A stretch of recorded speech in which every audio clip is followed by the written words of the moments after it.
गुरुर्ब्रह्मा गुरुर्विष्णुः गुरुर्देवो महेश्वरः गुरुः साक्षात् परं ब्रह्म तस्मै श्री गुरवे नमः। तस्मै श्री गुरवे नमः। अब आने के बाद 38वें श्लोक में भगवान दूसरा प्रसंग शुरू करने जा रहे हैं। कहते हैं, श्री भगवान वाच सुख दुखे समे कृत्वा लाभालाभौ जया जयौ ततो युद्धाय युज्यस्व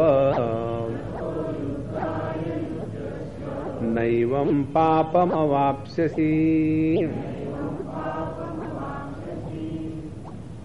न एवं पापम अवाप्स्यसि।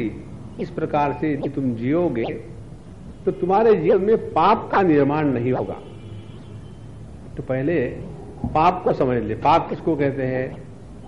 जब हम अंग्रेजी में अपने बाप को बुलाते हैं तो पाप कहते हैं, पापा कहते हैं। पाप का अनेक वचन पापा हो गया। तो पाप कहते हैं किसको? इसके अनेक प्रकार के विचार हैं। हम एक दो विचार समझेंगे। पाप माने हमारी इस जगत में जीने की ऐसी पद्धति जिसके द्वारा हम अपने अंतःकरण पर राग द्वेष के संस्कार निर्माण करते हैं। तो वो जीने की पद्धति जिसके कारण जगत के साथ व्यवहार करते समय किसी के साथ राग हो गया, किसी के साथ द्वेष हो गया। तो यदि हमारे अंतःकरण पर राग द्वेष निर्माण हो रहे हैं तो हम पापी हैं। बहुत सरल सरल परिभाषा। और जब ये पाप बढ़ जाते हैं, माने जब हमारा अंतःकरण राग द्वेष से परिप्लुत हो जाता है, जब राग द्वेष के द्वारा ज्यादा अभिभूत हो जाता है, तो उसके बाद हमारा जो जीवन होगा वो उस राग द्वेष की अभिव्यक्ति ही होगा। देखो, तो पहली बात क्या होगी? जगत के साथ व्यवहार करते समय हृदय पर राग द्वेष को बना लिया और फिर उस राग द्वेष का इतना बोझा बढ़ा कि जब भी जो भी कुछ हम कर रहे हैं तो उस राग द्वेष की ही अभिव्यक्ति हो रही है। उसको कहते हैं पाप। इसका दूसरा अर्थ भी संत महात्मा लोग बताते हैं। पाप माने कि गलत विचारों की धारा का आधार लेकर के उसमें जिद्दी होना, ये पाप है। जैसे हम असल में देखा जाए तो सच्चिदानंद परब्रह्म परमात्मा है, लेकिन हम अपने आप को देह मन बुद्धि चित्त अहंकार इत्यादि में फंसा करके वही हो जाते हैं। ये विचार वाल्मीकि रामायण में आता है। वहां कहते हैं कि अन्यथा संतम आत्मानम अन्यथा प्रतिपद्यते किम तेन न कृतम पापम चोरेण आत्मा अपाहना। प्रश्न पूछते हैं कि अन्यथा संतम आत्मानम, हम असल में है कुछ और। अन्यथा संतम आत्मानम अन्यथा प्रतिपद्यते, लेकिन हम अपने को कुछ और ही समझ के बैठे हैं। प्रतिपद्यते प्रतिपादन करते हैं। तो हम कैसा प्रतिपादन करते हैं कि मैं पुरुष हूं, मैं स्त्री हूं, मैं अमीर हूं, मैं गरीब हूं, मैं जवान हूं, मैं बूढ़ा हूं, मैं सुंदर हूं, मैं बहुत ही सुंदर हूं। ये हम जितने भी उपाधियों को लेकर के अपने आप का प्रतिपादन करते हैं, ये सबसे बड़ा पाप है।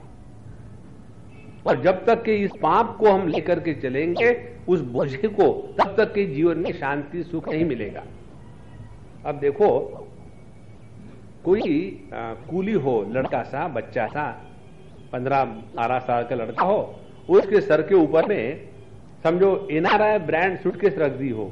एनआरआई की सूटकेस कैसी होती है? भयानक होती है। उसमें टिश्यू पेपर होते हैं, क्योंकि भारत में बाथरूम्स नहीं है, लैट्रिन्स नहीं है, टिश्यू पेपर ही सब लोग के घूमते हैं।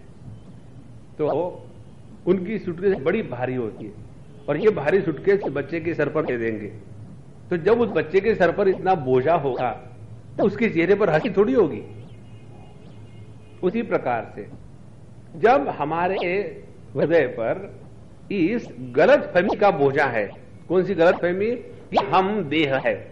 तो जब तक ये मैं देह हूं, ये बोझा हमारे मन पर है, बुद्धि पर है, तब तक के हमको शांति, आराम नहीं मिल सकता। देखो,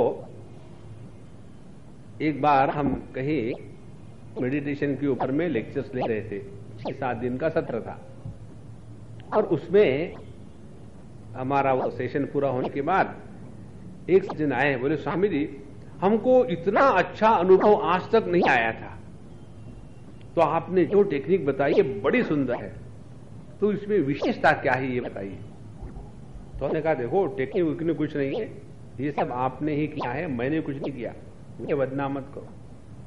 अब देखो कैसा बोझा दिमाग पर का निकलने से आनंद आता है, इसको ठीक से समझ लेना। हम पाप को समझ रहे कि जो ना करे। एक समझो आप थैला ले लो प्लास्टिक का, और उस प्लास्टिक के थैले में समझो आपने कद्दू रखा है और उसको लेके जा रहे हो, तो जो टेंशन है, तनाव है, वो किस पर है? कद्दू पर है क्या? नहीं, वो प्लास्टिक का जो थैला है ना, उस पर टेंशन है, कद्दू पर नहीं है टेंशन। हमारा देह कद्दू की जगह में रख दो और मन की थैली में देह के कद्दू को रखा है। तो जब हम ध्यानाभ्यास करते हैं उसमें देह को शिथिल नहीं करते, जो हमारे मन का तादात्म्य देह के साथ हुआ है, उस तादात्म्य को जब हम कम करते हैं तब हमको लगता है I am so relax. The body is never relax, it is the mind which is relax.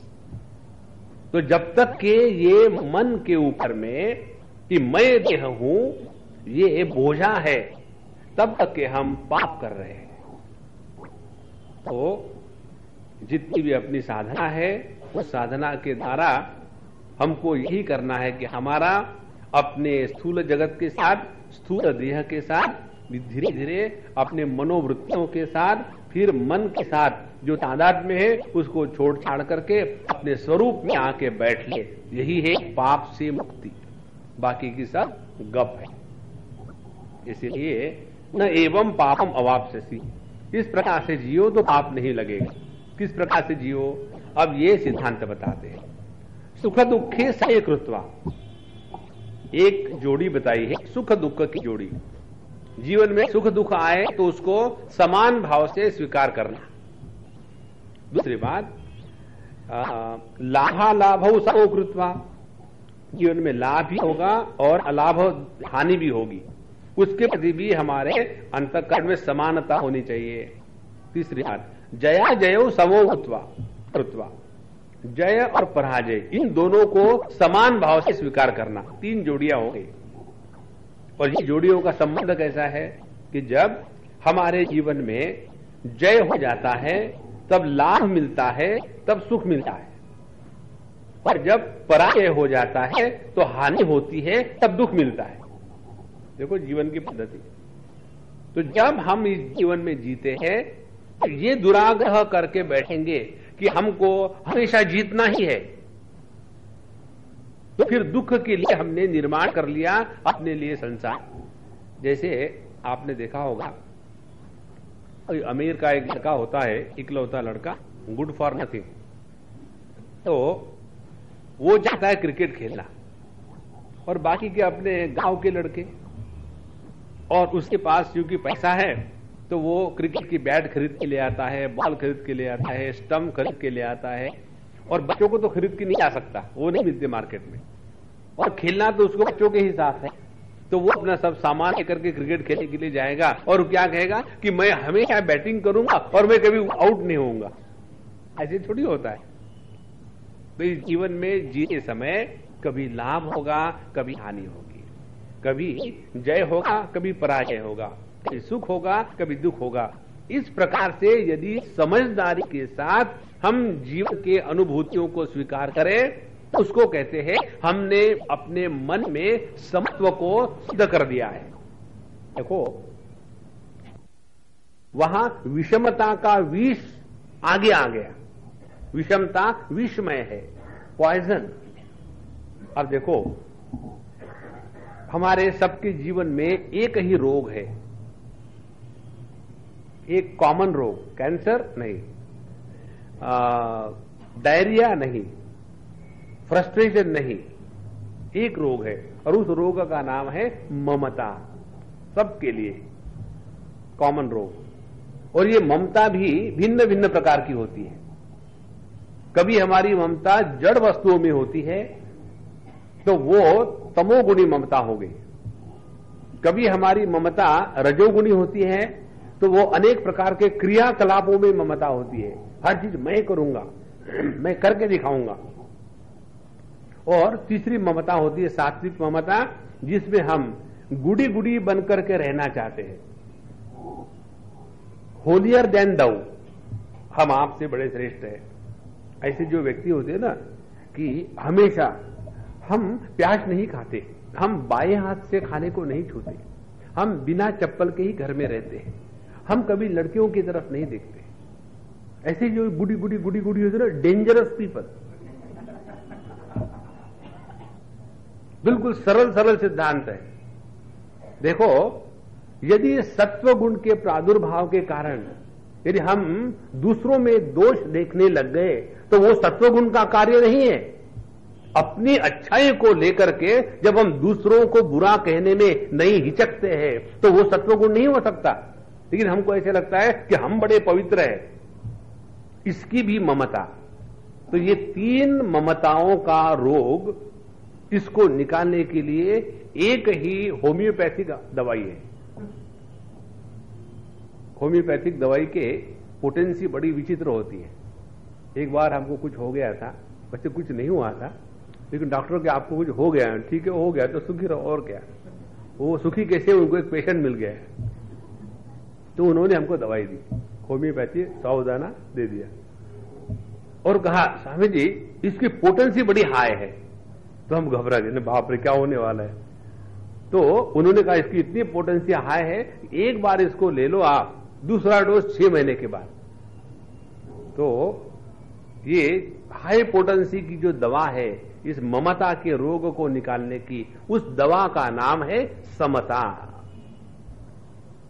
जिसके जीवन में समता का प्राधान्य जागृत हो गया, वो व्यक्ति अपने आप साधना करने लग जाता है। समत्वम योग उच्यते, भगवान आगे जाके कहेंगे। तो पूरी जीवन की समस्या ममता के कारण है और इस ममता को हटाने के लिए एकमात्र उपाय है, वो है समता। तो समता कहां से शुरू करनी है? समता शुरू करनी है सबसे पहले अपने जीवन में कभी जय होगा, कभी पराजय होगा। जब हम कोई भी चीज टेक फॉर ग्रांटेड करते हैं, कोई भी चीज सोचते कि ऐसी होनी ही चाहिए और वैसी नहीं हुई तो दुख हुआ। इसीलिए इस समता को लाने के लिए केवल समझदारी की आवश्यकता है। कोई संभव नहीं और आवश्यक भी नहीं कि हर बार हमारी ही जीत हो। कभी हमारी जीत होगी, कभी हमारी हार होगी। यही तो जीवन का सौंदर्य है। जिन व्यक्तियों के जीवन में हार नहीं आई, उन्होंने जीवन का सौंदर्य देखा ही नहीं। देखो, जिस व्यक्ति के जीवन में कभी दुख नहीं आया, उसने केवल रसगुल्ले खाए, चटनी का मजा नहीं चखा। रसगुल्ले कितने खाओगे, जब तक बीच में चटनी नहीं आती, रसगुल्लों का मजा भी निकल जाता है। इसीलिए कभी जय कभी पराजय, और ये सबके जीवन में है। और ये सिद्ध करने के लिए हमारे कन्हैयालाल जी महाराज रण छोड़ के भाग गए, इसीलिए उनका नाम एक हो गया रण छोड़ो। तो जीवन में दोनों ही चीजों को जब हम समानता से स्वीकार करते हैं, तब हमारे मन में समत्व की सिद्धि हो गई। जया जयो समो कृत्वा। दूसरी बात, लाभा लाभो समो कृत्वा। कभी हमारे जीवन में लाभ होगा, कभी हानि होगी। अब देखो, कई बार हम लोग जो ध्यान करने के लिए बैठते हैं तो उसमें ये परेशानी आती है। एक बार हम बद्रीनाथ जी में थे और वहां कुछ ऐसे ही क्लासेस चलती थी। तो एक बार एक सज्जन ने हमको पूछा कि स्वामी जी, कल जैसा हमारा ध्यान लगा था वैसा रोज लगे तो कितना अच्छा होगा। तो हमने उनको कहा, यदि आपकी ध्यान के बारे में ये समझ है तो आपका कल ध्यान नहीं लगा था, आपने ध्यान योग नहीं किया था, आपने ध्यान भोग किया था। क्योंकि भोग के बाद ही उसकी पुनरावृत्ति होवे, ये वृत्ति आत्मा में निकल आती है।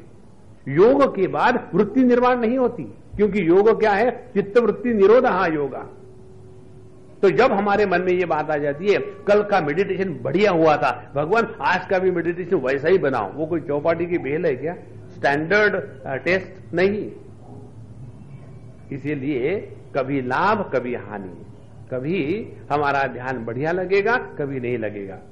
एक बार हम वहीं थे और हमारे एक मित्र है, बहुत बड़े संत है, और वो योग मार्ग पर चलने वाले हैं।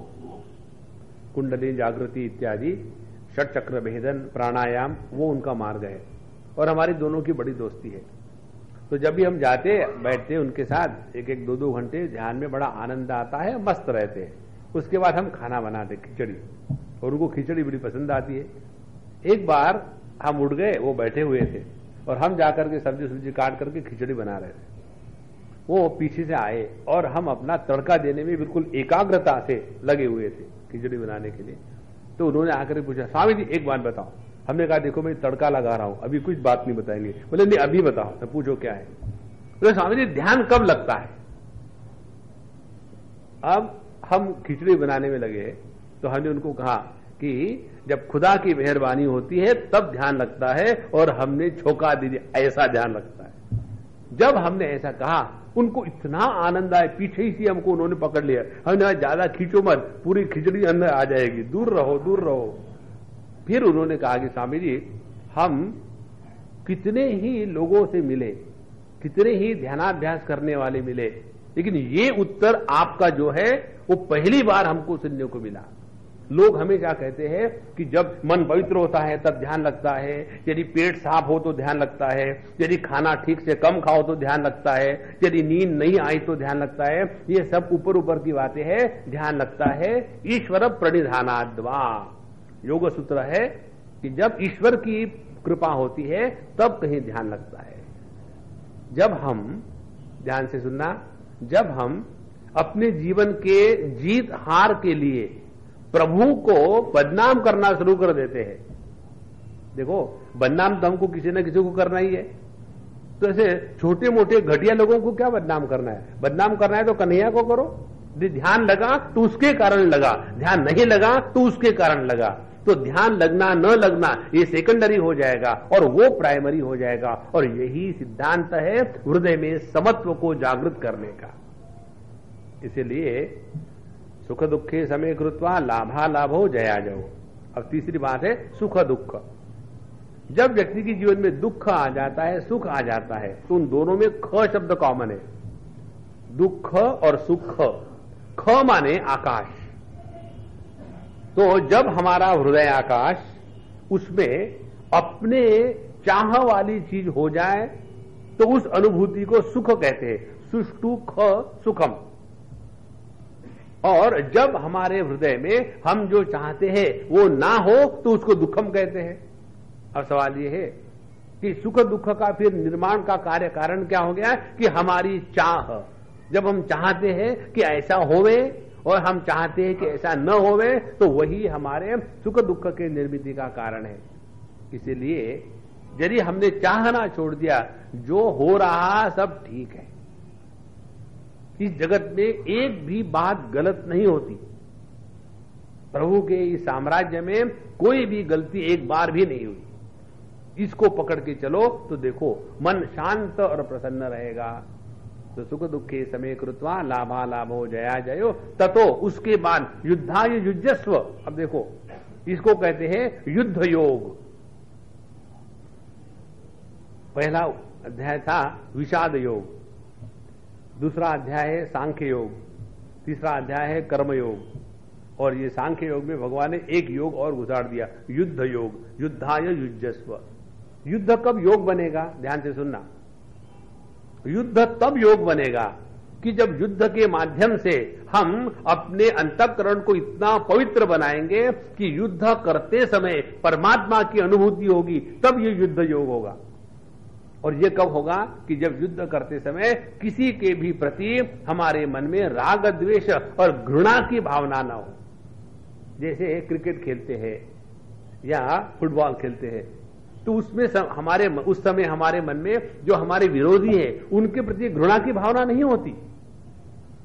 तो जैसे हम बैटिंग कर रहे और सामने वाला बॉलिंग कर रहा और हम उसको छक्के मारे जा रहे, तो जो बॉलर होगा उसके मन में हमारे प्रति घृणा की भावना नहीं होती। और यदि समझो बॉलर ने हमको दूसरे ही बॉल में आउट कर दिया, तो उस बॉलर के प्रति भी बैट्समैन के मन में घृणा की भावना नहीं होती, तब जाकर के ये गेम या क्रिकेट चल रही है। अन्यथा हम अपनी बैट ने लेकर के उसी का सर को मार देंगे, क्यों कि गुस्सा आ गया। अब यही सिद्धांत अपने युद्ध के जीवन में लगाओ कि यदि हम युद्ध कर रहे हैं धर्म के लिए, तो युद्ध करते समय हृदय में यदि राग द्वेष का निर्माण न हुआ तो अंतःकरण शुद्ध रहेगा। और इस शुद्ध अंतःकरण को ही कहते हैं कि हमने युद्ध योग प्रारंभ कर दिया है। एक बड़े मुसलमान संत की कहानी आती है, हमने कहीं पढ़ी। एक बार वो कोई धर्म युद्ध कर रहे थे और उन्होंने अपने दुश्मन को नीचे गिराया और तलवार से उसको मारने ही वाले थे। और उस समय वो जो नीचे गिरा हुआ था, अब वो मरने ही वाला था, तो उसने सोचा मर तो रहे हैं तो थूक क्यों ना दे, उतना ही कर सकते। तो उसने उस संत के ऊपर में लेटे लेटे थूक करके थूक दिया। जैसे ही उनके मुख पर उसका थूक पड़ा, वैसे ही उन्होंने उसको मारने का कैंसल कर दिया, नहीं मारा, छोड़ दिया उसको। तो उनके जो बाकी चेले थे वो कह रहे थे कि आपने ऐसा क्यों किया, उसको मार डालो। बोले नहीं, अब इसको नहीं मारूंगा मैं, इसको छोड़ दो। बोले कारण क्या? बोले इसलिए कि जब पहले मैं उसको मार रहा था, वो धर्म युद्ध करके मार रहा था, उस समय मेरे मन में इसके प्रति घृणा नहीं थी। जहां उसने मेरे मुख पर थूका तो मेरे मन में उसके प्रति घृणा आ गई, और घृणा के द्वारा किया गया कर्म ये धर्म का युद्ध नहीं हो सकता, और इसीलिए मैं इसको छोड़ रहा हूं। देखो, ततो युद्धाय युज्यस्व। कोई भी कर्म करते समय अपनी अंतःकरण में घृणा की भावना न आवे, द्वेष की भावना न आवे, और किसी आसक्ति की भावना न आवे। जिसके हृदय में राग और द्वेष इनके प्रभाव से कोई कार्य प्रारंभ नहीं होता, वो व्यक्ति योग में सिद्ध हो गया है। और जो भी कार्य करते समय हमारे हृदय में, अंतःकरण में राग द्वेष का प्रादुर्भाव हो गया, तो समझ लेना कि हम गलत मार्ग से चल रहे। इसीलिए एक बार हृदय में समत्व की सिद्धि हो गई, फिर कहते हैं ततो युद्धाय युज्यस्व। उसके बाद इस युद्ध योग को लग जाओ। ततो युद्धाय युज्यस्व, उसके बाद होगा क्या? न एवं पापम अवाप्स्यसि। तुम्हारे जीवन में फिर पाप का निर्माण नहीं होगा। देखो, 3-4 प्रकार के सिद्धांत हमारे शास्त्रों में बताए हैं। एक तो सिद्धांत ये है कि अपने अंतःकरण में जो वृत्तियां हैं उनको रोक लो। वृत्तियों का निरोध हो जाएगा तो पाप भी नहीं होगा, पुण्य भी नहीं होगा। समाधि में बैठे रहो, तो समाधि में बैठने से पाप पुण्य की निर्मिति नहीं होती। दूसरा सिद्धांत ये है कि हम अपने जीवन में जो भी कार्य कर रहे हैं भगवान के लिए करें, तो जब भगवान के लिए कार्य कर रहे हैं तो उसके द्वारा भी पाप पुण्य की निर्मिति नहीं होती। तीसरा सिद्धांत यह है कि जब हम कार्य करते समय हमारा ध्यान होना चाहिए कार्य पर नहीं, कार्य के फल पर नहीं, ध्यान होना चाहिए अपने अंतःकरण की स्थिति पर। योगिनः कर्म कुर्वन्ति संगम त्यक्त्वा आत्मशुद्ध है। अपना अंतःकरण शुद्ध हो रहा कि नहीं, वहां हमारा ध्यान होना चाहिए। और यदि हम ज्ञान मार्ग के हैं तो कर्म करते समय कोई कर्तृत्वाभिमानी पैदा तो नहीं हो रहा है। इस प्रकार से जब हमारी विचारधारा स्पष्ट हो जाती है तब किसी भी प्रकार का पाप निर्माण नहीं होता। ततो युद्धाय युज्यस्व नैवं पापम अवाप्स्यसि।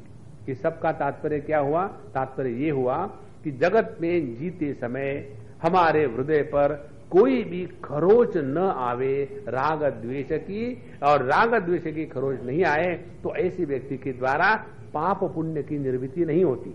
जैसे समझो हम रात को सो रहे हैं और हम फुटबॉल के खिलाड़ी हैं और हमारे साथ हमारा बच्चा भी सो रहा है, और चूंकि फुटबॉल के खिलाड़ी है तो फुटबॉल के खिलाड़ी को ड्रीम क्या आता होगा?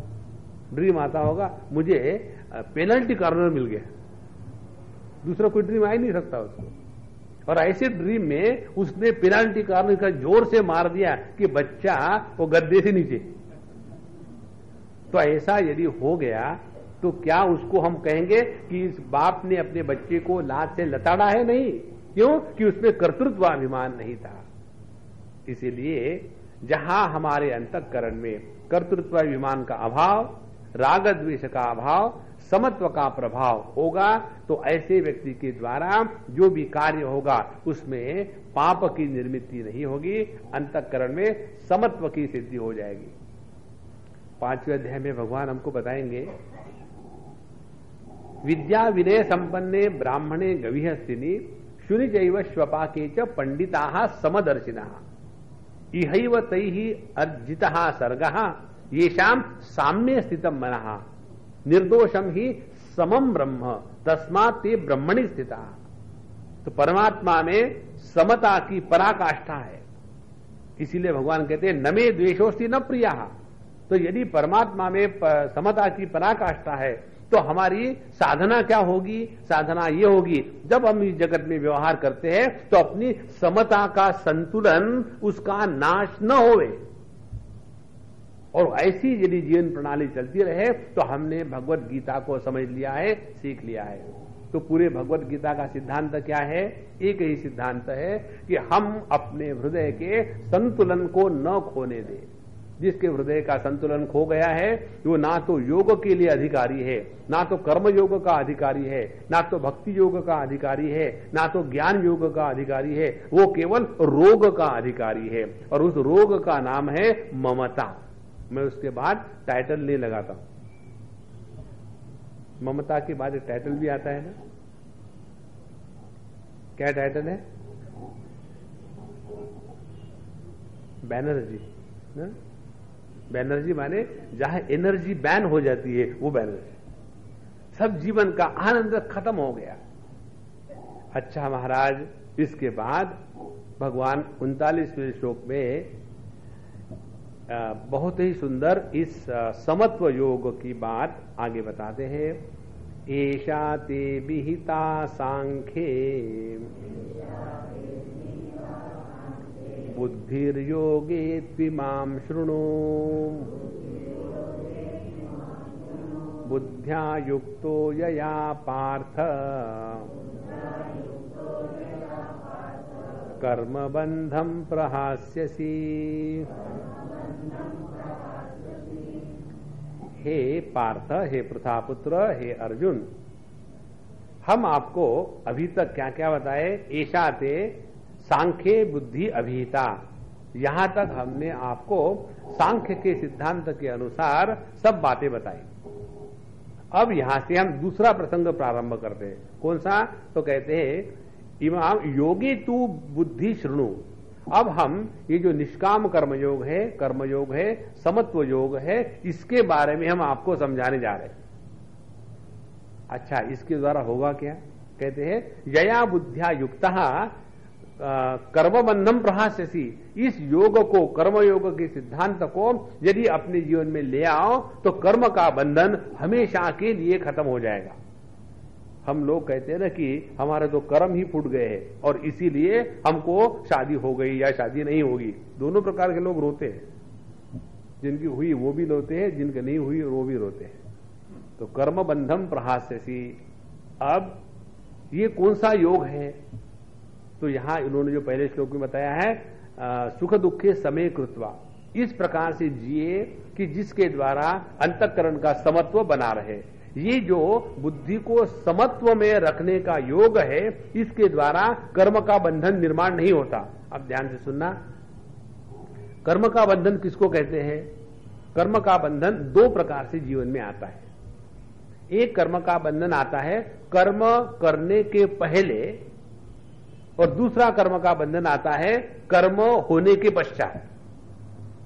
कर्म करने के पहले का जो कर्म का बंधन है उसको कहते हैं कर्तृत्वाभिमान का बंधन, और कर्म होने के पश्चात का जो बंधन है वो कर्म फल की आसक्ति के लिए जो बंधन है उसको कहते हैं बंधन।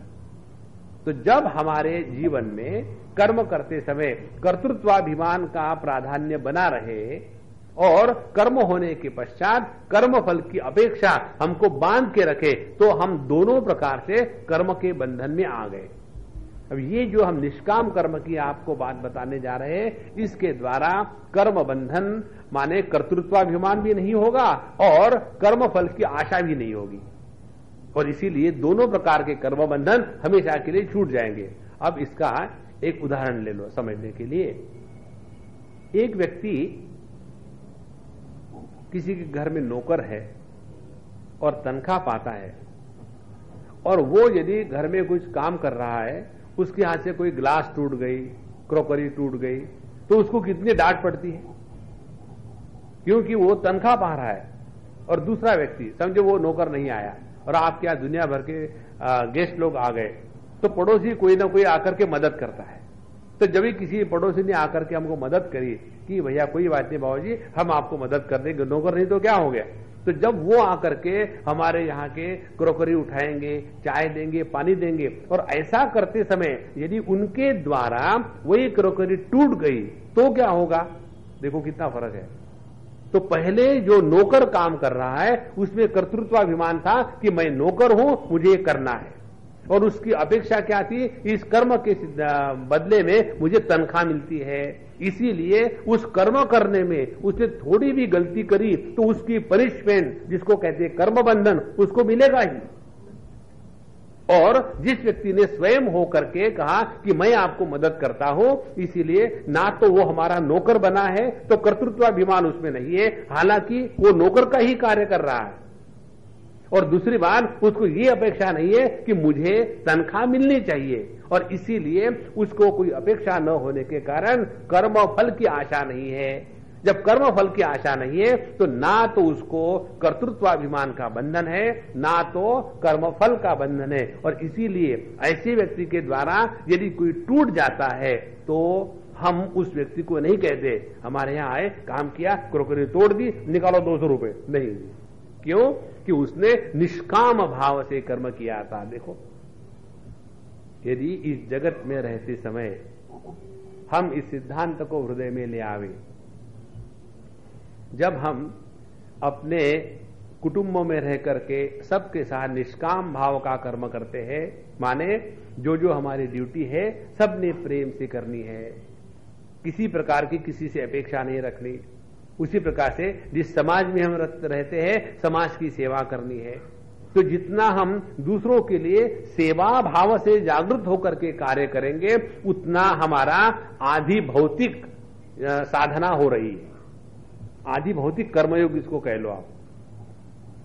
और जब हम कोई उपासना का कार्य करते हैं, कोई बड़े बड़े आयोजन करते हैं और उसमें भगवान को प्रसन्न करने के लिए यज्ञ का कार्यक्रम हो रहा है, ऐसे में कार्य में लग जाते हैं, तो उसको कहते हैं आदि दैविक कर्मयोग।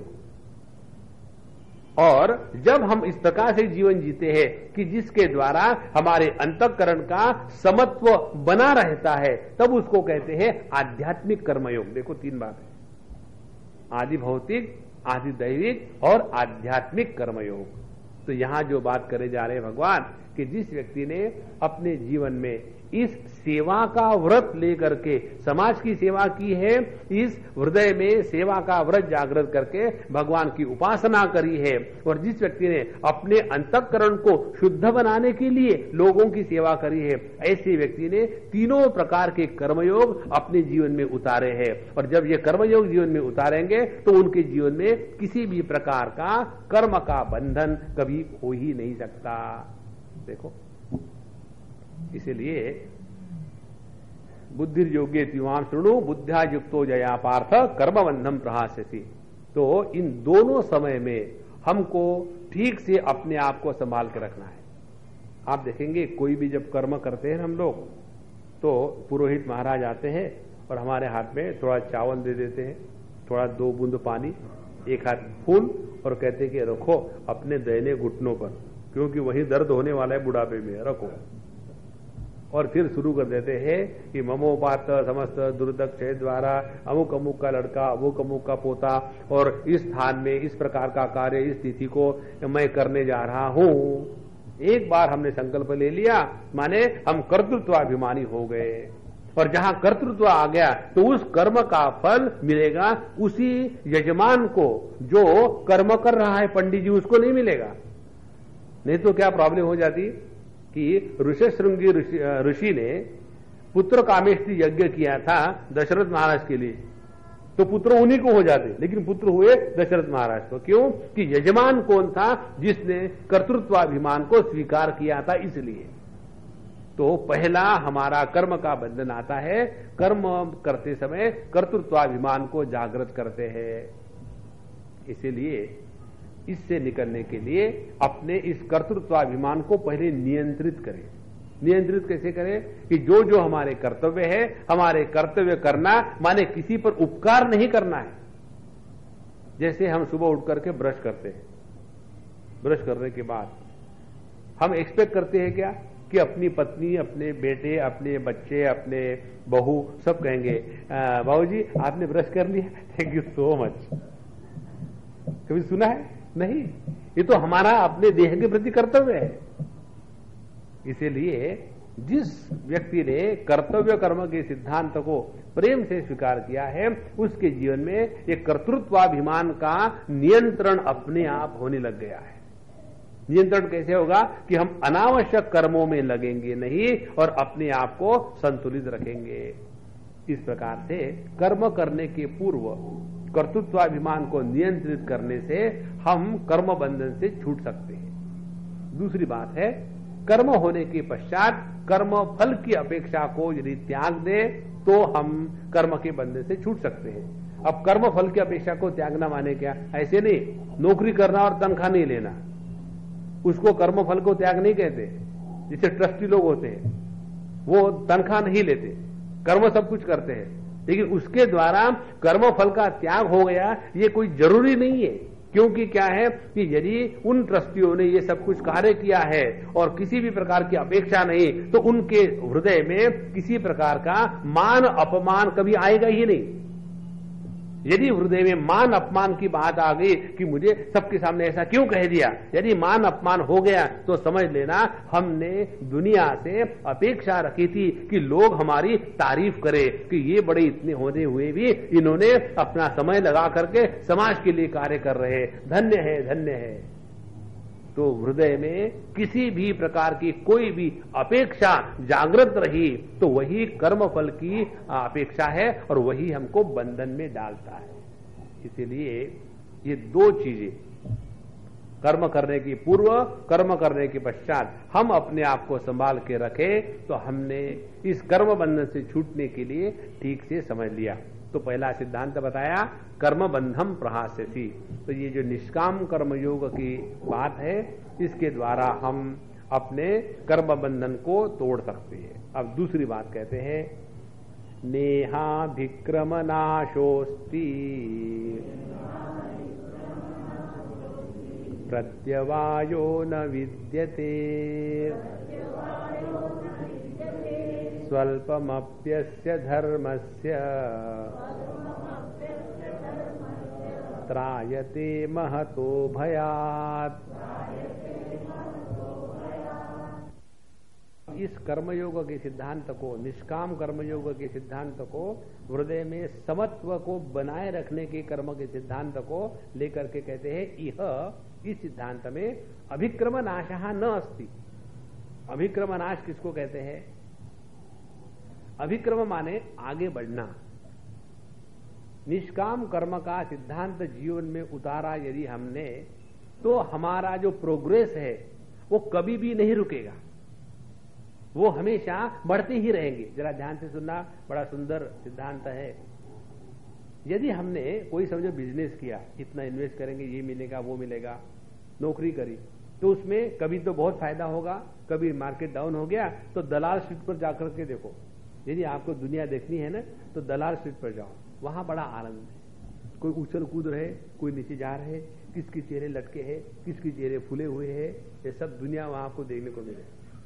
तो बाकी कोई भी प्रकार का सिद्धांत ले लो जगत में, उसमें अभिक्रम नाश माने उसमें स्मूथ और स्टेडी प्रोग्रेस नहीं हो सकता। आप ध्यान का अभ्यास करके देखो, रोज नित्य नियम से कितना भी आप ध्यान करो, कोई ऐसा नहीं कह सकता कि रोज मेरा ध्यान उसी प्रकार से शांत और प्रसन्न और एकदम स्थिर रहता है। असंभव है। जब तक के सविकल्प समाधि रहेगी तब तक के उतार चढ़ाव चलता ही रहेगा। कभी बहुत थक गए हैं तो ध्यान करेंगे तो सो गए, और फिर उठने के बाद अरे मैं सो गया था, हाँ जी। कभी कभी भूख ज्यादा लग गई, जब भूख ज्यादा लग जाती है तो सब एकदम इधर उधर दिमाग में गुस्सा आने लग जाता है। तो किसी भी प्रकार का कार्य ले लो, उसमें स्मूथ जर्नी हो ही नहीं सकती। लेकिन यदि हमने ये सिद्धांत ले लिया, कौन सा, कि हमको इस जगत में निष्काम भाव से कर्म करना है, क्योंकि हमको उसके द्वारा अपने अंतःकरण को शुद्ध बनाना है। अब देखो, अपने अंतःकरण को शुद्ध बनाना कैसा है कि हम जहां जाते हैं, जो भी कार्य करते हैं, तो हमारा ध्यान है अपने अंतःकरण की शुद्धि पर। समझो पहले हमको 1 मिनट में 60 बार गुस्सा आता था, ये तो मैंने कम ही बताया शायद। तो 1 मिनट में 60 बार गुस्सा आता था। अब हम जगत में रह रहे, तो हमारा ध्यान जगत पर नहीं है, हमारा ध्यान है अपने मन पर। तो हम प्रयत्न करेंगे इस बार गुस्सा कम करेंगे ही नहीं। और फिर प्रयत्न करने से क्या हुआ कि हमने जो भी कुछ कर्म कर रहे हैं गुस्सा नहीं किया, तो वो कर्म करते समय गुस्सा नहीं किया, तो अब हुआ कि 1 घंटे में अब 58 बार गुस्सा आया, 2 बार तो कम हो गए। फिर अपनी यही साधना को जारी रखें कि जगत में कार्य करते समय अपने संतुलन को, मन की शांति को नहीं बिगाड़ना है। फिर कार्य करते रहेंगे तो अगले बार होगा 1 घंटे में अब 50 बार गुस्सा आया। अब ऐसा धीरे धीरे करते जाएंगे तो अपने आप अभिक्रमनाश माने हमारी जो तरक्की है, हमारी जो प्रगति है, वो कभी नहीं रुकेगी। देखो, इसीलिए अभिक्रमनाश माने यह जो निष्काम कर्मयोग का सिद्धांत अपने जीवन में उतारो तो अपने आप धीरे धीरे धीरे धीरे मन शांत होने लग जाता है, क्योंकि अब उस मन में राग द्वेष को एंट्री नहीं है, अनावश्यक व्यक्तियों को एंट्री नहीं है। और अनावश्यक व्यक्ति कौन से है? राग द्वेष। अभिक्रमनाशः न अस्ति। और दूसरी बात बताते हैं, प्रत्यवायो न विद्यते। दूसरे प्रॉब्लम आ जाती है, प्रत्यवाय माने किसी प्रकार का प्रतिबंध आ जाता है। ये जो अनेक प्रकार के कर्म कांड करने वाले होते हैं, वहां दुनिया भर के नियम है। जैसे हम हमेशा शिरडी के साईं बाबा की पोथी पढ़ते हैं, और हमको एक बार किसी ने पूछा कि स्वामी जी आप हमेशा पढ़ते हो, तो आपके नियम क्या है? तो हमने कहा हमारे नियम ये है, हम दिमाग शांत होता है तब पढ़ते हैं। फिर हमारा खाना हो गया हो, ब्रेकफास्ट हो गया हो, न हो गया हो, हमने चाहे सुबह में पढ़े, दिन को पढ़े, रात को पढ़े, सवाल ये है मन प्रसन्न रख करके ही उसका अध्ययन करो। यही एक नियम है। यदि वो ना करे, हमने ये नियम लगा दिया कि नहीं सुबह हम नहा धो करके जब हमारा पूरा पूजा पोथी संध्या वंदन हम सब कुछ हो गया उसके बाद करेंगे, और फिर भी जाकर के हम ब्रेकफास्ट करेंगे, नाश्ता करेंगे, तो सबको हमारे कारण परेशानी होने लगेगी। और यदि हम ये सिद्धांत कर ले नहीं खाली पेट ही करेंगे, तो खाली पेट रहेगा तो हमारा दिमाग काम नहीं करता, तो क्या पोथी पढ़ेंगे? हमने आपको पिछले बार बताया था, हमारा सिद्धांत इसको पकड़ लो, पेट भर के रखो, दिमाग खाली रखो। जिस व्यक्ति का पेट भरा रहता है, दिमाग खाली रहता है, वही हमेशा प्रसन्न है। हम लोगों की स्थिति उल्टी है, दिमाग भरा रहता है और पेट खाली है। क्यों? कि आज सोमवार है शिव जी का, कल मंगलवार है हनुमान जी का, फिर बुधवार है, एक ना एक दिन कोई ना कोई आ ही जाता है, और रविवार निकला तो उसी दिन एकादशी आ जाती, पता नहीं क्यों। और फिर पूरे हफ्ते भर का आप उपवास करो और पेट में चूहे दौड़ रहे हैं, और फिर हम करते क्या है, उस खाने का चिंतन करते हैं। चाहे आप सॉलिड खाने को पेट में रखो या खाने का चिंतन दिमाग में रखो, तो आपने किया क्या, खाने को पेट में रखने के स्थान पर दिमाग में रखा, खाना तो खाया ही, काहे का उपवास हो गया। इसीलिए प्रत्यवाय कहते हैं कि जब कोई भी कर्म करते समय अनेक प्रकार के नियम होते हैं, और उन नियमों का यदि हम ठीक से पालन ना करें तो उसको प्रतिबंध आते हैं उस कर्म की पूर्ति में, और उसी को कहते हैं प्रतिबंध या प्रत्यवाय दोष। जैसे आप यदि द्विज है, द्विज माने ब्राह्मण क्षत्रिय वैश्य, इन तीनों को शास्त्रों में द्विज कहा है। यदि आप द्विज है तो आपको दिन में कम से कम 2 बार संध्या करनी चाहिए, प्रातः संध्या और सायं संध्या। हम रोज करेंगे तो आपको क्या मिलेगा? कुछ नहीं मिलेगा। फिर हम क्यों करें? यदि ना करोगे तो परेशानी होगी।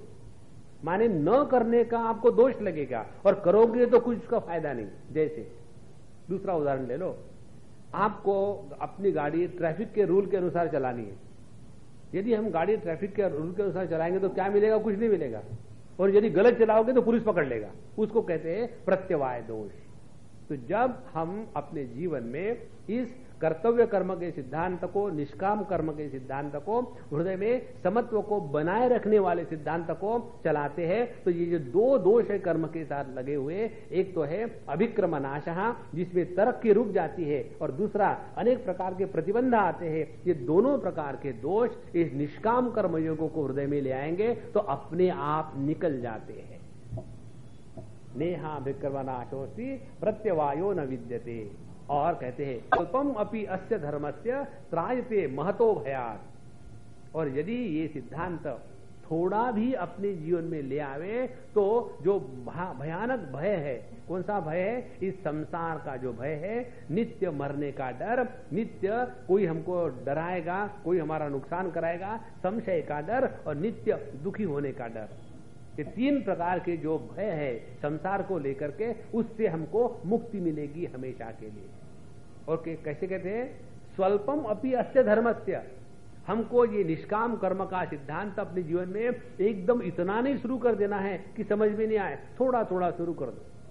तो पहले कहां शुरू करें? पहले अपने घर में शुरू करें।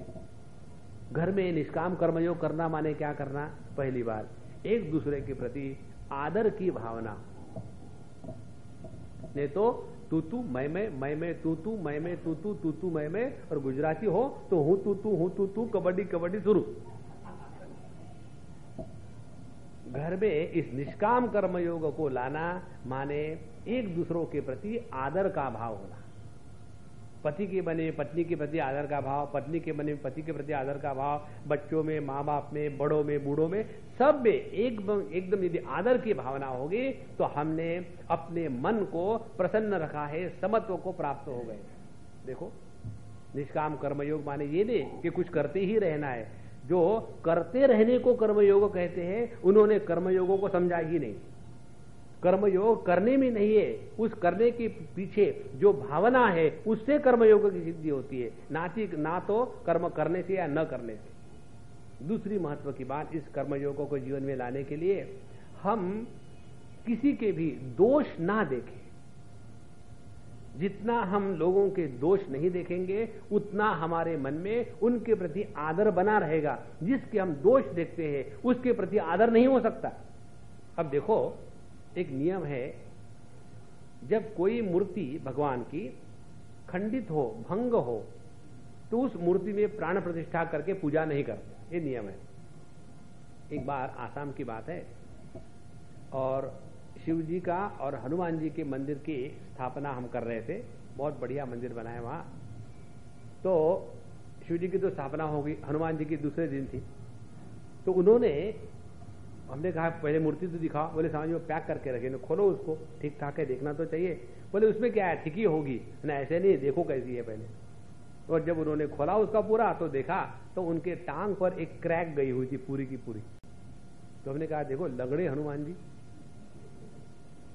ये इसकी हम प्रतिष्ठा नहीं करेंगे।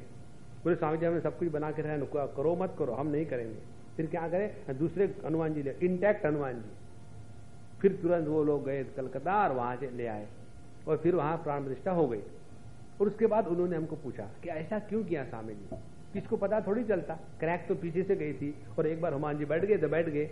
हमने उनको सिद्धांत ये बताया था, देखो यदि हमारे हृदय में किसी के भी प्रति दोष दर्शन हो गया तो उसके प्रति आदर जागृत नहीं हो सकता।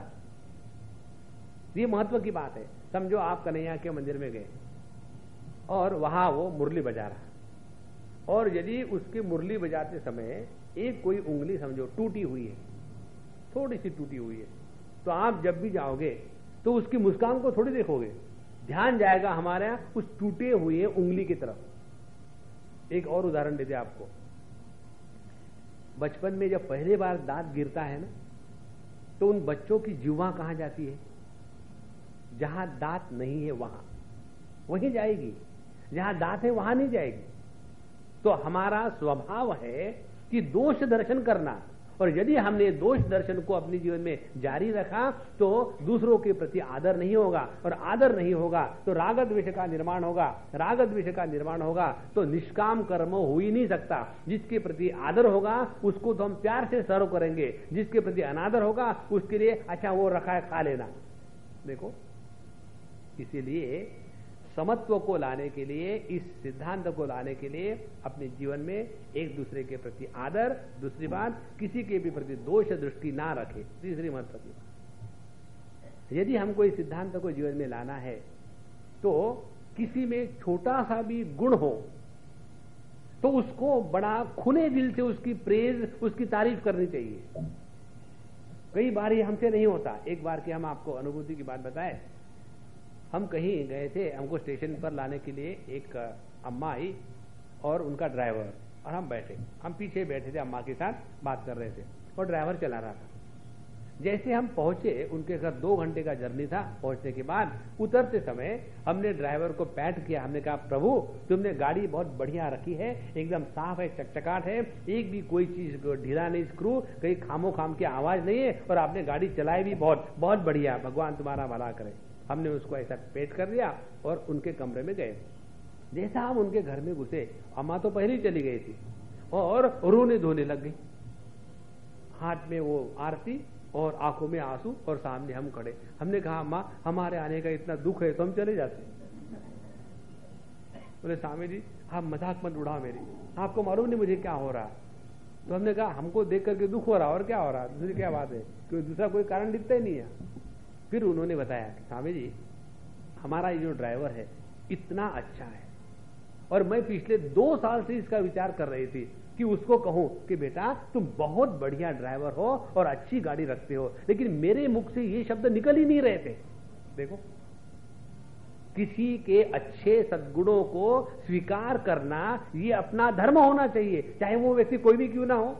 लेकिन हमारा प्रेस्टीज इश्यू बन जाता है, मैं तो मालकिन हूं, ड्राइवर के साथ कैसे बात कर सकती हूं। देखो, इसीलिए जिस प्रकार से किसी के दोष न देखना चाहिए, इसी प्रकार से किसमें यदि कोई अच्छाई हो तो उसको रिकॉग्नाइज करना, ये अपने हृदय में समत्व को स्थिर करने का एक बहुत अच्छा कारण है। तो नेहा विक्रमनाशोस्ति प्रत्यवायो विद्यते स्वल्पम अपि अस्य धर्मस्य। तो ये सिद्धांत को थोड़ा थोड़ा जीवन में लाना, माने इन छोटी छोटी बातों में अपने आप को संवार के रखना। स्वल्पम अपि अस्य धर्मस्य त्रायते महतो भयात्। एक जगह की बात बताऊं, मारवाड़ी फैमिली थी और ये विचित्र दृश्य देखा हमने, ये कभी आपको देखने को नहीं मिलेगा। वहां सास और बहू दोनों एक थाली में खाना खाती थी, और उससे भी विचित्र बात, दोनों इकट्ठी होकर के दोनों अपने पतियों की मजाक उड़ाती थी। तो ये सास और बहू इनका एक पार्टी हो गया और बाकी जितने मेल्स मेंबर थे वो अलग हो गए, और हमेशा उनका झगड़ा यही था, ये पता नहीं सास बहू कैसी है, एक दूसरे के बीच में झगड़ने के समय पर हमको दोनों को झगड़ा देती है और दूर से तमाशा देखती है। देखो, तो हमने उस घर में जब थे तो हमने कहा जरा खेलेंगे इन लोगों के साथ। फिर हमने उस बहू को कहा कि देखो तुम्हारी सास है ना, तुम्हारे बारे में अच्छी नहीं बोल रही थी, क्यों ऐसा करती है। तो वो समझ गए हमको। फिर दूसरे दिन हमने सास को कहा कि अम्मा आप तो साथ साथ खाना खाती हो, लेकिन आपकी बहू आपके बारे में ऐसी बोलती है। बोले ठीक है मैं देख लूंगी। और जब हम सब खाना खाने के लिए बैठे, वो भी बैठे, तब उन्होंने कहा कि स्वामी जी आप कितना भी ट्राई करो, हम दोनों में झगड़ा लगाने का, झगड़ा लग ही नहीं सकता। देखो कितनी पक्की बात। यदि ऐसी बात हो तो उसमें विशेषता क्या थी, वो दोनों एक दूसरे में अच्छाई क्या है उसी पर ध्यान देती थी। और यदि बहू की किसी ने दोष निकाला तो वो सास उसको नहीं स्वीकार करती थी। उसी प्रकार से सास की कोई गलती किसी ने निकाली तो तुरंत वो बहू सास की साइड लेकर के उसको संभाल लेती थी। इसके द्वारा देखो घर में कितना प्यार रहता है। इसी को कहते हैं समत्वम योग उच्चते। यही है निष्काम कर्म की पराकाष्ठा। यदि हम जगत में रहते समय अपने इस हृदय के संतुलन को महात्म्य दे दे तो स्वल्पम अपि अस्य धर्मस्य, इसको इतना ही प्रयत्न करो तो महतो भयात् त्रायते। फिर ऐसे घरों में युद्ध नहीं होता धर्म क्षेत्रे कुरुक्षेत्रे, लेकिन वहां प्यार ही पार बना रहता है। तो स्वल्पम अपि अस्य धर्मस्य त्रायते महतो भयात्, फिर हमको ये दुनिया कष्ट देने वाली नहीं होगी, इसमें हमको दुख नहीं होगा। और अब तीसरी बात इसी सिलसिले में बताते हैं, व्यवसायात्मिका बुद्धि एकेह कुरु नंदन बहुशाखा ह्यनन्ताश्च बुद्धयो व्यवसायिनाम्। हे कुरुनंदन, कुरुनंदन माने अर्जुन। वैसे देखा जाए तो पांडव और कौरव दोनों एक ही वंश के थे, दोनों ही कौरव ही थे। कुरु माने करने वाले, नंदन माने आनंद से। अर्जुन, जो भी कुछ करना है ना आनंद से करो, दुखी होकर के मत करो। अब आप देखो, खाना खाने के लिए आप बैठो और जो खाना परोस रहा है उसके चेहरे पर यदि दुख छाया हुआ हो, आपको क्या है, चाह ले लो, देखकर ही डाइजेशन हो जाएगा। तो कुरुनंदन, जो भी कुछ करना है प्रेम से आनंद से मस्त से करना है। हे कुरुनंदन, व्यवसायात्मिका बुद्धि एके इह, इस निष्काम कर्मयोग के सिद्धांत में सबसे महत्व की बात क्या है, अपनी बुद्धि व्यवसायात्मिका माने निश्चयात्मिका होनी चाहिए। व्यवसायात्मिका का तात्पर्य है कि कोई भी कार्य करते समय किसी भी प्रकार का संदेह हमारे हृदय में न आवे। संदेह कब आता है, संकल्प विकल्प कब आते हैं, जब लाभ हानि की बात होती है तब। जब हम छोटे बच्चे को गोद में लेकर के उसको पानी या दूध या चाय पिलाते हैं, तब हमारे मन में कोई संकल्प विकल्प नहीं होते, इसीलिए बच्चों के साथ बैठना खेलना उसमें आनंद का अनुभव आता है। तो व्यवसायात्मिका बुद्धि एकेह कुरुनंदन। हे अर्जुन, इस निष्काम कर्म में स्थिति प्राप्त करने के लिए पहली बात आवश्यक है कि अपने मन में इस सिद्धांत को लेकर के कोई भी संकल्प विकल्प संदेह नहीं होना चाहिए। ये आखिरी सिद्धांत है अच्छा जीवन जीने का। कई बार ये बात आती है कि हम तो सबका भला करते हैं लेकिन कोई हमारा भला नहीं करता। जिसके दिमाग में ये विचार आया उसने किसी का भला नहीं किया। ये तो उन्हीं माँ बापों के जैसा हो गया जो अपने बच्चों को लेकर के दुखी होते हैं। बचपन से तुमको क्या इसीलिए बड़ा किया था आज का दिन देखने के लिए? तुम्हारे बचपन से जो बड़ा किया, इट वॉज एन इन्वेस्टमेंट, ताकि बुढ़ापे में जाकर के ये जो बच्चे हैं हमको देखेंगे। असली बच्चों के साथ रहने का सुख आनंद क्या है, जब बच्चों को हम बड़े करते हैं उसी में हमको सब कुछ मिल गया। लेकिन उस समय तो हम सुखी नहीं होते, सोचते हैं कि ये मेरा बेटा बड़ा हो जाएगा और फिर वो बहू लेके आएगा और फिर मुझे बहू मिलेगी, मैं सास होगी, तब मैं उसको ऐसा परेशान करूंगी, कैसा मजा आएगा।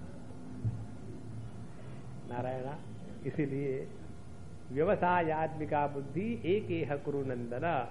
हे कुरुनंदन, अपने हृदय में किसी प्रकार का संदेह इस सिद्धांत को लेकर के ना रखे। क्यों? यदि कोई सिद्धांत के प्रति हम संशयित रहे तो उसका क्या परिणाम होगा? बहुशाखा ही अनंताश बुद्धया अव्यवसायी नाम। जिनके मन में किसी भी प्रकार का संदेह हो गया तो उस संदेह की जो शाखाएं है उसका कोई अंत नहीं है। निश्चय हमेशा एक होता है और संदेह अनेक होते हैं, और जितने ज्यादा संदेह हो गए उतनी हमारी कर्म करने की क्षमता नष्ट हो जाती है, और जितना संदेह का अभाव होगा, निश्चय पक्का होगा, उतनी हमारी गति जोर से चलती है। जैसे आपको जब मालूम होता है कि कहां जाना है, पूरे रास्ते मालूम है, तो गाड़ी हम फटाफट चला लेते हैं, और जब मालूम नहीं है जरा धीरे करना, किसी को पूछेंगे, और फिर किसी को पूछते भैया हमको पेडर रोड में जाना है अमुक अमुक जगह में, कैसे जाए? तो भैया कहता मैं भी यूपी से अभी आया हूं, मुझे कुछ मालूम नहीं। हर तरीके से फिर हम दूसरे भैया को पकड़ते। एक रिक्शा के पीछे हमने लिखा हुआ देखा था, उसमें लिखा होता है 3 व्हीलर ऑटो रिक्शा पर, मुझे रिक्शा वाला कहो। अंग्रेजी में लिखा था कॉल मी रिक्शा वाला, डोंट कॉल मी भैया। क्योंकि कई लोग भैया कहते हैं ना, उसको बड़ा गुस्सा आ रहा है। तो जहां हमारे मन में किसी भी चीज को लेकर के संदेह है तो अपने आप हमारी जो गति है, स्पीड है, एकदम कम हो जाती है। तो चाहे वो गाड़ी की हो चाहे अपनी साधना की हो। जैसे हमको यदि जप कर रहा है और हमने सोचा कि हम जप करेंगे ओम नमः शिवाय ओम नमः शिवाय ओम नमः शिवाय, और ऐसा कुछ माहौल चला कि किसी महात्मा का सत्संग सुना और उन्होंने कहा कि देखो ओम नमो भगवते वासुदेवाय ये 12 अक्षरी मंत्र का जप करो तो जैसे ध्रुव को 6 महीने के अंदर में परमात्मा का दर्शन हो गया था वैसे आपको भी होगा। अच्छा, ये पावरफुल मंत्र लगता है, ओम नमः शिवाय कैंसर। अब उस मंत्र के बारे में हमारे मन में संदेह निर्माण हो गया, फिर शुरू हो गया ओम नमो भगवते वासुदेवाय। थोड़े दिन तक इसका माहौल चला, फिर आई रामनवमी, और जब रामनवमी आ गई हरे राम राम राम हरे हरे, आहा हा, इससे बढ़कर तो कोई भगवान आई ही नहीं, तो फिर कन्हैयालाल को कैंसर। इस प्रकार से जिसके मन में मंत्र को लेकर के संदेह है उसको मंत्र की सिद्धि नहीं मिलती, ये इसका तात्पर्य है। तो जहां जहां अव्यवसायी है, निश्चय का अभाव है, और निश्चय का अभाव होने के कारण अनंत बुद्धि माने अनेक संकल्प विकल्प उस व्यक्ति के अंतकरण में आ जाते हैं। बहुशाखा हनंताच बुद्धयः अव्यवसायी नाम, जो व्यवसायी नहीं, निश्चयात्मक नहीं है, उस व्यक्ति के जीवन में ना तो कर्मयोग की सिद्धि होगी, ना तो भक्ति योग की, ना ज्ञान योग की। इसीलिए अपने मन को इस सिद्धांत को लेकर के निश्चय के साथ हमको चलाना है। यहां तक होने के बाद अब अगले 2-3 श्लोकों में भगवान जो लोग इस जगत में रहते हुए इस प्रकार से जीते हैं कि हमको इस जगत में ऐसा जीना है कि आगे जाकर के स्वर्ग में जाए, यहां हम आपको 1-2 बातें बताएंगे। एक, जो अपने को केवल देह के रूप में ही स्वीकार करते हैं, उन लोगों के लिए इस जगत में जो लाभ हानि है, जो कुछ पैसा इकट्ठा करना है, जो भोग भुगतने हैं, उसी के लिए जीना है, इस प्रकार का उनके जीवन, इस प्रकार से उनके जीवन की प्रणाली होती है। उसमें हम सब लोग आ गए, दूसरे को क्यों बदनाम करना। उससे बढ़कर के जो लोग होते हैं, इससे उच्च स्तर के, वो अपने आप को केवल देहात्म भाव से स्वीकार न करके अपने आप को जीव के रूप में स्वीकार करते हैं, और फिर भी उनके मन में भोग के प्रति अभी आस्था बनी हुई है। फिर ऐसे लोग क्या करेंगे, इस जगत में रह करके ऐसा व्यवहार करेंगे, जो कर्म है, यज्ञ है, इस प्रकार से करेंगे कि उस यज्ञ के द्वारा हमको स्वर्ग मिल जाए। और जब हम स्वर्ग में जाएंगे तो क्या वहां मेडिटेशन करेंगे? हाँ, वहां भोग ही करेंगे। जैसे 5 स्टार होटल में जाकर के कोई मेडिटेशन नहीं करता, वहां तो भोग करते हैं। उसी प्रकार से हम स्वर्ग में जाएंगे और फिर वहां भोग करेंगे। तो पहला व्यक्ति ऐसा था कि जिसने अपने आप को देह के रूप में स्वीकार करके इस स्थूल जगत में भोग प्रधान जीवन जिया। दूसरा व्यक्ति ऐसा था कि जिसने अपने आप को जीव के रूप में स्वीकार करके फिर भी जीवन में भोग की ही प्रधानता रखी। इसीलिए ऐसे लोग चाहते हैं कि हम अनेक प्रकार के यज्ञ करेंगे, कर्म करेंगे और स्वर्ग में जाएंगे। ये जो दूसरे प्रकार के भोग प्रधान लोग हैं, अब इनकी बात भगवान श्री कृष्ण करते हैं। अगले 3 श्लोक में इकट्ठा पढ़ेंगे। यामि मां पुष्पितां वाचम् प्रवदन्त्य विपश्चितः वेदवादरता पार्थ नान्यदस्तीति वादिनः कामात्मानः स्वर्गपराः जन्म कर्म फलप्रदाम् क्रिया विशेष बहुलाम् भोगैश्वर्य गतिं प्रति भोगैश्वर्य प्रसक्तानाम् तयापहृत चेतसाम् व्यवसायात्मिका बुद्धिः समाधौ न विधीयते। अब ये लोगों की बात करते हैं कि जो कल्पना करते हैं कि हम इस देह का त्याग करने के बाद स्वर्ग में जाएंगे, और उसके लिए किस प्रकार की उनकी विचारधारा और जीवन की प्रणाली रहती है। कहते हैं यामिमाम पुष्पिताम वाचम प्रवदंती अविपश्चितः। विपश्चित किसको कहते हैं? जो व्यक्ति समझदारी से जीवन जीता है और इस जगत के पीछे भी कोई तत्व है, अपने जीवन का लक्ष्य केवल भोग, अर्थ और धर्म इसमें ही नहीं है, बल्कि इसके भी पीछे कोई एक तत्व है, उसको प्राप्त करना है, ये जिसकी दृष्टि जागृत हो गई है उसको कहते हैं विपश्चित। तो जो विपश्चित नहीं है, अविपश्चित। अविपश्चित कौन है? ये प्रवदंती, जो हमेशा आर्ग्यूमेंट में लगे रहते हैं। देखो अपनी भगवत गीता में हर प्रकार की परिभाषा दी हुई है। जैसे पहले बताया था नानुशोचंती पंडिताः, तो पंडित कौन है? जिनके जीवन में शोक मोह का अभाव है उनको पंडित कहते हैं। अब यहां अविपश्चित अज्ञानियों की परिभाषा देते हैं। कौन अविपश्चित है? ये प्रवदंती, जो हमेशा हर चीज को लेकर के आर्ग्यूमेंट करते रहते हैं, वो अविपश्चित है, वो ना समझ है। तो ऐसे जो ना समझ लोग हैं वो क्या कहते हैं? पुष्पिताम वाचम। पुष्पिता कहते हैं उसको कि जिसमें फूल तो बड़े सुंदर आते हैं लेकिन फल नहीं आते। जैसे सेमर का वृक्ष ले लो, उसके फूल बड़े लुभावने होते हैं लेकिन फल को पकड़ने जाओ तो कोई फलित नहीं होता। तो जिस वाचा में, जिस बोलने में ऊपर ऊपर से बड़ी सुंदरता है, यदि आप जैसे आजकल की एडवर्टाइजमेंट आती है ना, buy one take one free, एक खरीदो दूसरे को फ्री ले जाओ, तो आप चले जाओ वो फ्री वाला दे दो, पहला खरीदेंगे ये नहीं। तो इस प्रकार से जो पुष्पिताम वाचम, जिसमें एडवर्टाइजमेंट बहुत है, तो ऐसे जो लोग हैं यामिमाम पुष्पिताम वाचम प्रवदंती अविपश्चितः, इनका जो वर्तन है या इस प्रकार का जिनका विचारधारा है, उन्होंने वेदों के तत्व को न समझ कर ही इसका प्रचार प्रसार कर रहे हैं। तो यामिमाम पुष्पिताम वाचम प्रवदंती अविपश्चितः। और फिर उनका किस प्रकार से जीवन है? वेदवादरता पार्थ न अन्यद अस्ति इति वादिना। देखो एक होता है अर्थवाद। अर्थवाद किसको कहते हैं?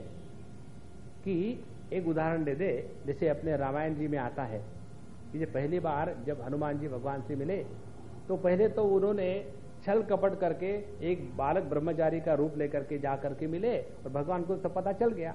बाद में फिर जब उनको पता चला कि उनकी गलती हुई, फिर उन्होंने नमस्कार चमत्कार किया। उस समय भगवान हनुमान जी को गले लगाते और कहते हैं कि मुझे तुम भरत से या लक्ष्मण से भी बहुत ज्यादा प्यारे हो। इसका तात्पर्य ये नहीं कि लक्ष्मण जी गुस्सा कर बैठे, लो हम इतने दिन से मेहनत करें और ये कल का आया और ऊपर चढ़ गया, इसका तात्पर्य नहीं है। इसको कहते अर्थवाद, माने किसी की निंदा करने के तात्पर्य में नहीं होती, किसी को अच्छा बनाने के तात्पर्य में होती है। इसको कहते हैं शास्त्रों में अर्थवाद। तो जैसे अर्थवाद किसको है? यदि आप अच्छे कर्म करोगे तो स्वर्ग में जाओगे, और स्वर्ग में जाओगे तो वहां आपको अनेक प्रकार के असली बढ़िया बढ़िया भोग मिलेंगे, कोई प्रकार का वहां आपको बिल चुकाना नहीं पड़ेगा, ऐसा स्वर्ग का जीवन है। तो स्वर्ग में जाकर के भोग आनंद मिलेगा, ये हो गया अर्थवाद। लेकिन मूल तात्पर्य स्वर्ग में भेजने में नहीं है, मूल तात्पर्य इसमें है कि हम इस देहात्म भाव से उठ करके ये समझे कि हम देह नहीं है, बल्कि इस देह में रहने वाले जीव के रूप में अपने आप को स्वीकार करें। यदि हमने इसको स्वीकार कर लिया तब पता चलता है कि देह के पूर्व हम थे, देह में हम है, देह के नाश भी हम बने रहेंगे, इसीलिए हमारा अस्तित्व अखंड है। इसको समझाने में ये कर्मकांड का प्रयोजन है। और उसमें जो फलश्रुति आती है, स्वर्ग में जाकर के अप्सराओं के साथ भोग करेंगे, ये तो केवल अर्थवाद है। लेकिन ये लोग अर्थवाद को ही पकड़ लेते हैं और उसका जो मूल तात्पर्य है शास्त्रों का, उसका वो विपरीत दर्शन कराते हैं। इसीलिए वेदवादरता पार्थ, जैसे बच्चों को पढ़ाई में लगाने के लिए पहले पहले अर्थवाद किया जाता है। उनको बताया जाता है कि देखो, यदि तुम पहले होमवर्क पूरा करोगी तो एक 5 स्टार चॉकलेट मिलेगा। और वो बेचारी लड़की ठीक से अपना होमवर्क पूरी करती है, और रोज होमवर्क पूरा करने से क्या होता है कि उसको स्कूल में भी फिर A ग्रेड मिलने लग जाता है। सभी टीचर उसको तारीफ करते, देखो अपने क्लास की सबसे बढ़िया विद्यार्थिनी कौन है, तो ये है। हमेशा उसका होमवर्क बढ़िया रहता है, उसको एकदम 5 स्टार मिल गए। धीरे धीरे उस बच्चे को ये होमवर्क करने का जो असली फल है वो मिलने लग गया। उसके बाद उसकी माँ कहती है अब तुमको करना है या ना करना है, मैं तुमको चॉकलेट नहीं देने वाली। फिर वो लड़की क्या कहती है, मुझे नहीं चाहिए चॉकलेट, अब तो मुझे जगत से अप्रिसिएशन मिल रहा है। तो धीरे धीरे उसमें भी जब उसको आनंद आने लग जाता है, फिर ज्ञान का समझ में आ जाता है, फिर उसका महात्म्य समझ में आ गया। इसी प्रकार से पहले जो चॉकलेट दिया था वो अर्थवाद था। चॉकलेट देने में प्रयोजन नहीं था उसके माँ का, प्रयोजन था कि उस विद्यार्थी के मन में अध्ययन के प्रति आस्था जागृत हो जाए। उसी प्रकार से हमको अपने इस परिच्छिन्न अस्तित्व से बचाने के लिए पहले बताया कि हम इस परिच्छिन्न देह से भिन्न है, हम जीव के रूप में स्वीकार करें। अब ये जो जीव है ये सनातन है। ममई वंशो जीवलोके जीवभूत सनातन।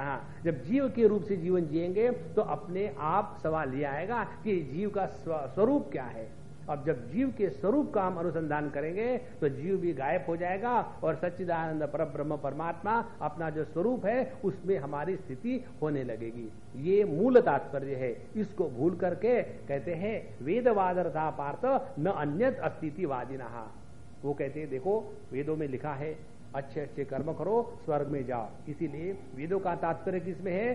भोग करने में और स्वर्ग में जाने में। न अन्यत अस्ति, इसके सिवा वेदों का कोई तात्पर्य नहीं है। ये लोग ऐसे क्यों है बाबा? तो कहते हैं कामात्मानः, क्योंकि उनकी आत्मा काम प्रधान है। जिस व्यक्ति के हृदय में कामना का प्राधान्य है उस व्यक्ति के जीवन में दूसरे कोई भी विचारों का महात्म्य नहीं होता।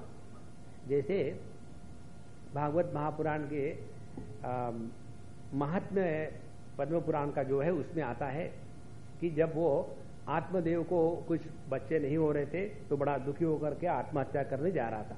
तो वहां उनको एक बड़े ज्ञानी सन्यासी यति का दर्शन होता है। तो वो बताते देखो तुम्हारे भाग्य में तो लिखा है कि तुमको 7 जन्म तो कोई बच्चा नहीं होगा, तो छोड़ो इसको, सब छोड़ करके सन्यासी बनो और सुखी रहो।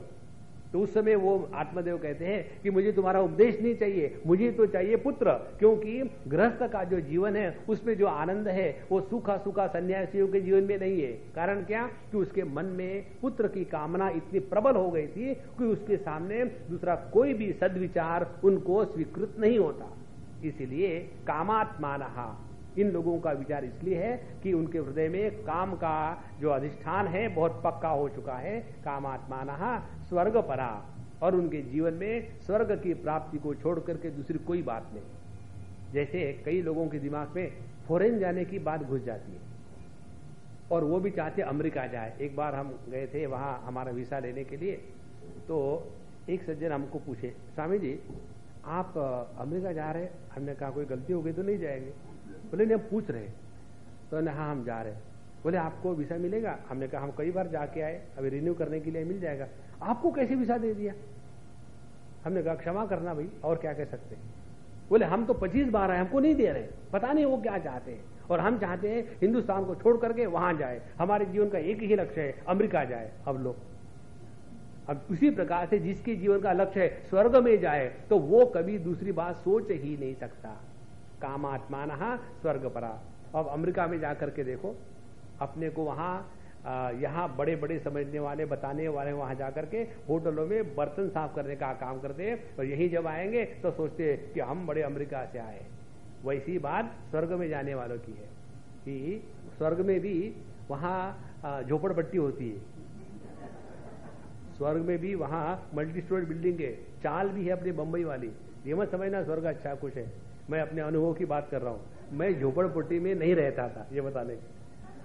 अच्छा, कामात्मानः स्वर्ग परा जन्म कर्म फल प्रदान। और ये जितनी इनकी क्रियाएं हैं ये जन्म कर्म फल प्रदान। हमने अच्छे अच्छे कर्म किए, उसके कारण जो हमको अच्छे जन्म मिले, उसी के चक्कर में हम इस कर्म के चक्कर में फंसे रहेंगे। क्रिया विशेष बहुलाम, और उसमें अनेक प्रकार की क्रियाओं का प्राधान्य बढ़ जाता है। क्योंकि आप लोगों ने देखा होगा जब ये अनेक प्रकार की यज्ञ का अनुष्ठान होता है, 108 गायत्री यज्ञ, तो उसमें आज पहले तो 108 कुंड बनाएंगे, और उसके बाद हर एक जगह में 2-2, 4-4 यजमान होंगे, फिर इतनी सामग्री होगी, और उसमें इतना बढ़ जाता है काम कि पता नहीं चलता कि ओम भूर्भुव स्वाहा कर रहे हैं कि ओम नमो भगवते वासुदेवाय कर रहे हैं। सब गड़बड़ घोटाला झाला। क्रिया विशेष बहुलाम और भोग ऐश्वर्य गतिम प्रति, इतना करने का प्राधान्य क्या है, कारण क्या है? भोग ऐश्वर्य के प्रति ही उनके मन में बहुत ज्यादा आस्था जागृत हो गई। देखो, यदि हम इतनी मेहनत करते हैं और उस मेहनत का फल चाहते हैं, कि स्वर्ग में जाकर के भोग ही प्राप्त करना, तो उसके स्थान पर बढ़िया है इसी दुनिया में रह करके जितने भोग है भोग लो, उसके बाद रोग लो, उसके बाद योग निश्चित आएगा। नहीं तो यहाँ वहां के भोग भुगतने के लिए यहाँ का भी भोग छोड़ दिया, वहां पता नहीं मिलेगा कि नहीं, खामो खाम अग्नि के सामने तपा रहे अपने आप को। इसीलिए भोगैश्वर्य गतिम प्रति, और वो जो लोग हैं भोगैश्वर्य प्रसक्ता नाम तया अपहृत चेतसाम, लेकिन जिनका हृदय जिनका मन इस भोगों के प्रति इतना बायस हो गया है कि उनको दूसरी कोई बात समझ में आती भी नहीं और वो समझना चाहते भी नहीं। देखो महत्व की बात है, भोगैश्वर्य प्रसक्ता नाम तया अपहृत चेतसाम व्यवसायात्मिका बुद्धि समाधौ न विधीयते, उनके जीवन में निश्चयात्मक बुद्धि का उदय कभी हो ही नहीं सकता, और जब तक के निश्चयात्मक बुद्धि का निर्माण नहीं होगा तब तक के मन का संतुलन बनता नहीं। मन में संतुलन कब आ जाता है, समत्व कब आ जाता है, कि जब किसी प्रकार का संदेह नहीं है, किसी प्रकार के निश्चय का अभाव नहीं है। इसलिए ये पूरा का पूरा प्रसंग यही बताता है कि शास्त्रों को हम पढ़ते हैं लेकिन उसका प्रयोजन क्या है, तात्पर्य क्या है, जब तक के तात्पर्य का निर्णय ठीक से नहीं होगा तब तक के शास्त्रों का अध्ययन हम पर बोझा ही बन करके रहेगा, उसके द्वारा हमको लाभ नहीं होगा। और उसका कारण क्या है, कामात्मानः स्वर्गपरा, जो अर्थवाद है उस अर्थवाद को ही हमने अपने जीवन का लक्ष्य मान लिया है, और जो मूल अर्थ की बात है उसी को हमने अनर्थ बना लिया है। इस प्रकार से हमारे शास्त्रों में सभी चीजें बताइए, जो कहते हैं ना एक भगवान हो, एक गुरु हो, उसके बाद एक ही पाथ मार्ग हो और सभी की सभी एक ही मार्ग से चले, तो ये गलत बात है। जैसे हम कह सकते हैं क्या, सभी लोगों को एक ही दवाई दो, एक को डायरिया हो रहा, दूसरे को डिसेंट्री हो रही है, तीसरे को हेडेक है, चौथे का हाथ टूटा है, पांचवे को कैंसर हो गया है, छठवे को टीबी हो गया, ठीक है, सबको एनासिन दे दो। अरे जैसा रोग है वैसी ही तो दवाई होगी। उसी प्रकार से जो तमोगुण प्रधान है, जो रजोगुण प्रधान है, जो सत्वगुण प्रधान है, जिनका बाहर का जीवन कम है, जिनका आंतरिक जीवन दिव्य है, हर एक के लिए उसी प्रकार की साधना नहीं होती। इसीलिए हमारे शास्त्रों में सभी प्रकार के साधकों के लिए भिन्न भिन्न प्रकार की साधना बताई है, लेकिन जो इस प्रकार से काम के द्वारा अभिभूत होकर के जीवन जीते हैं उनको ये बातें समझ में नहीं आती और चाहते हैं कि सभी के सभी केवल कर्मकांड में रहे और स्वर्ग में जाने की बात करें। ये सब बताने के बाद अब अर्जुन के लिए भगवान अर्जुन के माध्यम से हम सब के लिए कहते हैं 45वें श्लोक में, त्रैगुण्य विषया वेदाः निस्त्रैगुण्यो भवार्जुन निर्द्वन्द्वो नित्यसत्त्वस्थः निर्योगक्षेम आत्मवान्। अभी हम इसका साधारण अर्थ बताएंगे, बाकी का कल देखेंगे। त्रैगुण्य विषया वेदा, वेदों में 3 गुणों का विषय विस्तार से बताया गया है और उसका बताने का तात्पर्य क्या है, इन 3 गुणों में फंसना नहीं है। जैसे यहाँ भी हम 14वें अध्याय में देखेंगे, जब गुणत्रय विभाग योग है तो 3 गुणों का सब विश्लेषण करने का तात्पर्य इन 3 गुणों के परे जाना है। तो निस्त्रय गुण्यो भवार्जुन, और उसके लिए क्या साधना है, पहले निर्द्वंद्वो भव, नित्य सत्वस्थो भव, और फिर निर्योग क्षेमवान भव, और फिर आत्मवान भव। ये 4 स्टेजेस में जब हम जाएंगे तब जाकर के हम इन वेदों में जो 3 गुणों का विस्तार से वर्णन आया है उसको समझ करके उसके परे जाने की प्रक्रिया हमको समझ में आएगी, अन्यथा हम इन 3 गुणों में ही फंसे रहेंगे। इसका विस्तार कल देखेंगे। अभी यहाँ समापन करते हैं। ओम पूर्णमदः पूर्णमिदं पूर्णात् पूर्णमुदच्यते पूर्णस्य पूर्णमादाय पूर्णमेवावशिष्यते।